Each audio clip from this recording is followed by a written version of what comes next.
আসসালামু আলাইকুম। কেমন আছেন সবাই? আশা করছি ভালো আছেন। তো আমাদের বাংলাদেশে হচ্ছে ইদানিং সমালোচনা করাটা এটা হচ্ছে একটা পেশাগত অভ্যাস হয়ে গেছে কারণ মানুষদের। যে যেদিক থেকে পারে সেদিক থেকে শুধু সমালোচনাই করতেছে। গত কয়েকদিন আগে একটা কনটেন্ট ক্রিয়েটর হাফি ভাই হয়তো অনেকেই চেনেন যারা ভিডিও নিয়ে কাজ করেন এবং ভিডিও তৈরি করেন। সবাই হয়তো চিনতে পারেন কাফি ভাই। তো উনি একটা বই লিখেছেন আলোর ঠিকানা।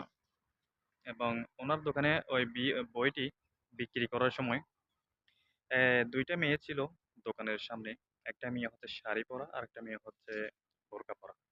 তো উনি কি করছে, ১ম অবস্থা হচ্ছে ওই শাড়ি পরা মেয়েটাকে নিয়ে একটা ফুল গিফট করছে এবং ওই বোরকা পরা মেয়েটার সাথে কোন ধরনের কথাও বলে নাই।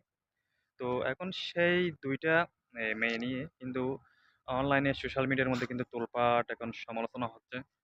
তো আমাদের বাংলাদেশী মানুষের কাজ হচ্ছে শুধু সমালোচনা করা, মানে একজনের পিছে আরেকজন লেগে থাকা। এর জন্য হচ্ছে আমাদের বাঙালিরা কোনো কাজে মানে সফল হতে পারে না। তো ভিডিওটি কেমন লাগছে অবশ্যই জানাবেন এবং পরবর্তী ভিডিও পেতে অবশ্যই আমাদের সঙ্গে থাকুন। আসসালামু আলাইকুম।